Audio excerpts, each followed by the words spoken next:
The years had folded softly around Elena like layers of dusk. Once her life had been full of laughter, of work, of children's voices echoing through the halls. Now the world outside still moved with its noise and urgency, but inside her small home, time seemed to drift slower, quieter, as if muffled by something unseen. She no longer spoke much. There was no one left to talk to, and even her thoughts had grown gentle and few. Her days were filled with simple tasks: boiling tea, dusting the same shelf, watching the light shift across the floor. The silence didn't frighten her anymore. It had become familiar, like a tired friend who stayed too long. Sometimes she thought of what she had lost: the warmth of hands that used to hold hers, the sound of her name spoken in love, the music of shared life. Those things had faded, leaving behind a stillness that stretched from morning to night. "Lord," she whispered one evening, her voice barely more than breath, "do you still remember me?" The only reply was the soft hum of wind at her window, but somewhere beyond the quiet, heaven listened, as it always had. Elena's house was small, but it held a lifetime. Every room carried memories, some tender, some heavy. The rocking chair in the corner where her husband once read his Bible, the kitchen where she'd baked bread for neighbors, the faded curtains she had sewn herself in another season of joy. Now, those same rooms were filled with shadows, not frightening ones, but memories that refused to leave. Sometimes, while washing a cup or folding a blanket, she would pause, as though hearing something, a laugh, a footstep, the echo of a prayer whispered long ago. But when she turned, there was only stillness. She dusted his old chair every morning, her fingers lingering on the worn wood. "You were always here before me," she said quietly. "You'd pray before I woke." She smiled faintly, but the smile carried sadness too. At dusk, when the light dimmed and the walls grew grey, the shadows seemed to deepen, wrapping around her like the arms of memory. She didn't fear them, but she wondered, was she living among memories, or had she become one herself? And though her heart ached, she still lit a small candle each evening. "In case you pass by, Lord," she would say, "you'll find the light still burning." Elena's body was frail now, each step deliberate, each breath a small labor. Her joints ached constantly, a slow, familiar pain that followed her from dawn to dusk. Doctors had called it age, but she knew it was more than that. It was the kind of pain that comes from carrying too many years, too many losses. When she woke at night, it wasn't just her body that hurt, it was her heart, that deep ache of being unseen, unheard, unnecessary. She used to pray for healing, for strength, but now her prayers had grown quieter. She no longer asked to be made well, she only asked to be remembered. There were days when she spoke to God as if he were across a great distance. "I know you're busy," she'd whisper, smiling through the ache, "but if you have a moment, could you pass by here?" And yet, even in her suffering, she remained gentle. There was no bitterness in her, only a soft sadness, like rain falling on dry soil. Her pain had become her companion, but one day soon it would become the very door through which grace would enter. Morning light spilled quietly across Elena's table, catching the dust that floated like tiny stars in the air. The world outside stirred, children's laughter, a barking dog, the sound of a car door, but her house remained still. The last voice that had spoken her name with love was gone, and the silence had grown into something almost alive. She used to talk to herself, to fill the emptiness. Little phrases: "Time for tea," "You mustn't forget your pills," "It's going to rain." But even those words had begun to fade. Speaking into silence had started to feel strange, almost heavy. Sometimes she would stand at the window and watch people pass, families walking together, couples laughing softly, neighbors greeting one another. She smiled, even waved now and then, but no one noticed. They had their own lives, and she had her quiet. When evening came, she'd sit by the lamp and knit, just to hear the needles click. The sound kept her company. It was her heartbeat in the stillness, proof that something still moved in her world. But deep inside, she longed for a different sound, a voice gentle and close, calling her name again. There was a time when Eleanor's prayers filled her days. Every morning began with thanksgiving. Every night ended in intercession. She prayed for her children, her neighbors, her church. She prayed for strength, for purpose, for joy. But now the words came harder. She would fold her hands, begin to speak, then stop. Her mind wandered. Her sentences faltered. What more could she say that heaven hadn't already heard 1,000 times before? Her faith had not died.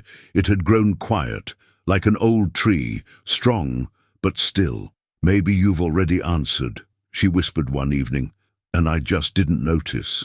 She stared at the small cross on the wall, the same one her husband had carved for her on their wedding day. The wood had darkened with time, but it still caught the light in the same way. "I used to feel you near, Lord," she said softly. "Now I only remember." And yet even as her words faded, her prayer did not end. Because real prayer, she was learning, isn't always spoken. Sometimes it's just the heart, quietly waiting. One night, when the rain fell softly outside, Elena sat awake in her chair, unable to sleep. Her hands rested in her lap, her eyes fixed on the window where raindrops traced paths down the glass. "Why so much silence, Lord?" she whispered. "Did I lose you, or did you leave me behind?" It was not accusation, only sorrow worn thin by time. She thought of all the years she had tried to do what was right, all the kindnesses, all the prayers, all the faith that had guided her steps, and yet now, as her body grew weaker and her world smaller, she felt invisible. "Was I ever meant for more than this?" she asked, her voice trembling. "To fade away, quiet and unseen?" Her tears came gently, not in anger but in grief. Grief, not for what she had lost, but for what she feared had never been noticed at all. The house was silent, the rain her only witness. But heaven does not ignore honest sorrow. Even as she wept, a stillness deeper than silence began to form, soft, warm, attentive. The question in her heart had been heard. The answer had already begun to move toward her. It was late, the kind of late when the world holds its breath. The rain had stopped, leaving behind a silence that felt almost heavy. Eleanor tried to stand, but her body trembled. A wave of dizziness swept through her, and she reached for the edge of the table to steady herself. Her knees gave way, and she sank slowly into her chair, breath shallow, eyes closing. Her heart pounded unevenly, each beat echoing in her ears like a distant drum. "Not now, Lord," she whispered weakly. "I just need a little more time." But she wasn't sure what she needed time for. There was no one to call, no one to tell, only God and the silence. She sat there in the half-dark, the lamp flickering, her body frail, her spirit weary. The quiet pressed in around her until it felt like a weight on her chest. She closed her eyes and said the only prayer she could find, "Please, don't let me die alone." The words left her lips like a sigh and dissolved into stillness. And in that stillness, something stirred, not outside her, but within. A warmth began to rise, faint but steady, like the first glow of dawn breaking through a long, cold night. The silence, it seemed, had started to breathe. Elena wasn't sure if she was dreaming or awake. The room was dim, her body still weak, but she felt something, a presence, gentle and near, the kind of nearness that doesn't startle but soothes. She tried to open her eyes but couldn't. The darkness seemed to have shape, alive, full of something unseen. Then came a whisper, not a sound exactly, but a knowing, a message that settled deep within her. "I never left." Her breath caught. She wanted to speak, but no words came. She only listened. The whisper continued, not in sentences, but in peace. It flowed over her like water, through every ache, every scar, every lonely hour she had ever lived. The weight that had pressed on her chest began to lift, replaced by a warmth that felt both holy and familiar. Tears rolled down her cheeks. "Jesus," she murmured, barely audible. And though he said no more, she felt him, truly felt him, closer than breath, closer than heartbeat. For the first time in years, the silence no longer frightened her. It had become the very place where he spoke. When Eleanor woke, Morning light filled the room. The pain in her chest was still there, but it no longer ruled her. It was softer now, like a reminder rather than a curse. She lay still, her hands folded over her heart, and smiled faintly. Something had changed in the night. She couldn't explain it, but she didn't need to. She knew the years of silence had not been absence. They had been waiting, and now that waiting had become answer. There were no voices, no visions, no thunderous revelations, only peace, quiet, steady, real. It wrapped around her like sunlight, warming cold skin. She turned her head toward the window. The world outside was shimmering, dew on the grass, the slow dance of light through the leaves. "You were here, all along," she whispered, and she understood then. Jesus doesn't always answer with sound. Sometimes his reply is presence itself, the stillness that stays when everything else falls away. Elena closed her eyes and smiled through her tears. The silence that once haunted her had become her healing. That afternoon, Elena sat by her window, her shawl pulled tightly around her shoulders. The sunlight drifted through the glass in long golden ribbons, warming her hands as she rested them on her lap. She closed her eyes and breathed deeply, her heart unusually calm. Then it came, that same warmth she had felt in the night, but stronger now. It began at her chest and spread slowly outward, wrapping her in gentleness. It wasn't the warmth of the sun, it was something living. It pulsed, tender and real, like invisible hands had reached out and touched her. Her breath trembled. "It's you," she whispered. "Isn't it?" No voice answered, but the air itself seemed to lean closer, the kind of nearness that makes every part of you feel seen. For years she had prayed for words, but what she received instead was touch, the silent, undeniable assurance that she was not forgotten. Her eyes filled with tears. "You've always been here," she murmured, smiling through her weeping, and the touch remained, not fleeting, not imagined, but steady, as though Jesus himself sat beside her, holding her pain until it no longer hurt to feel it. Over the next few days, something began to change. Elena's pain was not gone, but it no longer held power over her. Her body still ached, her steps were still slow, but her spirit moved freely, almost light. She woke one morning humming softly, a tune she hadn't remembered in years. It was one her mother had sung to her as a child, simple and sweet. The melody drifted through the air, filling the quiet house with life again.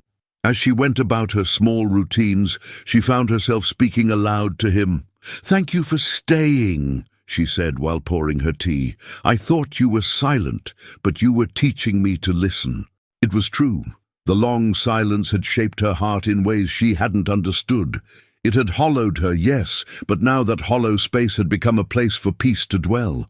Her prayers were no longer cries of desperation, but whispers of gratitude. "You've healed me, Lord," she said one evening. "Not my body, maybe, but something deeper, the part of me that had stopped believing in love." And heaven, though unseen, smiled in agreement. One afternoon, while sitting in her chair with her Bible open, Eleanor's eyes fell on a verse she had underlined long ago, words she had forgotten through the years of pain and silence. "I am with you always, even to the end of the age." Her hand trembled as she traced the letters. Those were his words, not to someone long ago, but to her, to now. She leaned back in her chair, tears welling again, but this time they were tears of recognition. "You never stopped speaking," she whispered. "I just forgot how to hear you." The silence of all those years had not been emptiness. It had been preparation, the quiet ground where his words could take root again. And now those ancient words lived fresh in her heart, as if he were speaking them right beside her. "I am with you always." She smiled softly, closing the book and resting her hand on it. "I know," she said, her voice tender, "and I believe you now." The quiet around her grew deep, almost glowing, not the silence of absence, but the hush of presence. The next morning came with a softness Elena hadn't felt in years. The light seemed gentler, almost golden, and the air carried the scent of wet earth after a night of quiet rain. She opened her eyes slowly, her heart steady, her mind calm. She didn't rush to get up. She simply lay there, listening. The silence, once heavy and cruel, now felt alive. It wasn't emptiness anymore, it was presence. Every breath, every heartbeat, every flicker of sunlight against her wall whispered one truth: you are not alone. When she finally sat up, she found herself smiling. The old pain was still there, but it had changed somehow. It had become softer, lighter, almost like a scar that no longer hurt when touched. She stood at her window and looked out at the garden she had once neglected. Tiny green shoots were breaking through the soil. Life had been working quietly all along, even in the silence, even beneath the surface. "Thank you," she said softly, her eyes glistening, "for coming without noise." It was not the start of a new life. It was something quieter, deeper, the return of peace. Elena moved slower now, but every movement felt purposeful. She no longer sighed when she stood, no longer spoke to herself in resignation. Each small act, pouring water, folding linens, lighting her candle at dusk, felt like part of a prayer. Her body was still frail, her steps uncertain, but she carried something within her that made her strong in ways unseen. "You give me enough for each day," she said one morning, her hand resting on the table. "Not more, not less, just enough." She began to walk outside again, down the small path that wound through her garden. The air was cool, the soil damp beneath her slippers. She stopped beside a small rose bush that had somehow survived neglect and winter both. A single bud was opening, its petals trembling in the wind. "You're brave," she said to the flower, smiling. "You remind me of him." For a moment she stood still, eyes closed, and breathed deeply. The sunlight warmed her face and she felt it again, that quiet strength, invisible but near. The one who had answered her silence was now teaching her to live in his calm. It was a Thursday afternoon when the knock came. Elena frowned. Visitors were rare. She wiped her hands on her apron and opened the door. On the porch stood a woman, her hair streaked with grey, her eyes uncertain but kind. "You probably don't remember me," she said. "I'm Anna. My mother lived down the road years ago. You used to pray with her when she was sick." Elena's eyes widened. "Anna," she said softly, the name tasting familiar. "You were just a girl then." Anna smiled, though her eyes glistened. "I was, and I never forgot your kindness." She hesitated, then added, "When my mother passed, you told me something. You said God would never leave me. I didn't understand it then, but I do now." The two women sat at the small kitchen table, steam rising from their cups of tea. As Anna spoke, Elena listened, really listened, her heart swelling with quiet awe. The words she had spoken decades ago, in her own season of strength, had lived on and now returned to her, bearing fruit. "God never forgets his words," Elena said softly, smiling. "Not even the ones he speaks through us." For the first time in years, her home filled again with another's voice, not echoing sorrow, but grace. After Anna's visit, something awoke in Elena, not a desire for activity, but a quiet conviction. She began writing small notes on bits of paper torn from an old notebook, short messages, nothing elaborate. "You are not forgotten. God still listens. Peace waits for those who wait for him." She folded them neatly and left them in places where people might find them, near the gate of a neighbor's house, tucked inside a book, returned to the library, slipped beneath the door of the church. Each note felt like a seed. She didn't know who would read them, or when, but she believed they would bloom in time, just as her own peace had. Sometimes she imagined Jesus smiling as she wrote, guiding her hand with tenderness. "If you can use these small words," she would say softly, "then let them find whoever needs them." Her home, once a place of sorrow, had become a place of giving, and though she had little, no riches, no family nearby, she had rediscovered her purpose. Elena had nothing left to prove, but everything left to share. Word began to spread through the small town. People spoke of the anonymous messages that seemed to appear when they needed them most. A grieving widow found one tucked in her mailbox. A young man struggling with faith discovered one on a park bench. Each note carried the same gentle tone, the sound of compassion. Elena never revealed that she was the author. She didn't need to. Her joy was in the giving, not the recognition. Neighbors who had once passed by her house without notice began stopping to wave, to bring small gifts of fruit or flowers. They didn't know why, but they said her home felt peaceful. Some even said, when walking by at dusk, they could feel something, a warmth that lingered like quiet prayer woven into the air. Elena smiled when she heard such things. "It's him," she said softly to herself. "He never stopped speaking. I just needed to listen again." She had lived years of silence and pain, and now her life itself had become his reply, a living answer, wordless yet full of meaning. It was a still evening when Elena began to grow tired, not the weariness of sickness, but the gentle kind that comes when a long day has been well lived. She lit her candle as always, opened her Bible, and read a few verses by its flickering glow. Her eyes moved to the same passage she had come to love. "I am with you always."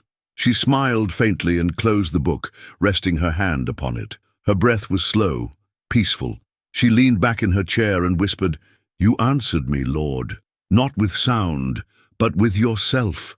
The room was quiet, but not empty. The same presence that had entered her silence years ago filled it once more, warm, bright, alive. Outside, the night was full of stars. Inside, her heart was full of peace. She closed her eyes, not in fear, but in gratitude. "I'm ready," she murmured. "You can call me home whenever you wish." And in that gentle hour, heaven drew close, nearer than the air she breathed. The morning came softly. The candle she had lit the night before had burned almost to its end, a small pool of wax glistening beside the flame. Eleanor sat in her chair, her hands resting gently on her lap, her face turned toward the window. The sunlight touched her cheek, warm and golden. Her breathing was faint, calm, as though she were listening, truly listening, for something beyond the world's sounds. Her lips moved, barely, shaping a final prayer. It was not a plea, not a cry for help, but a whisper of gratitude. "Thank you, Jesus," for answering the silence.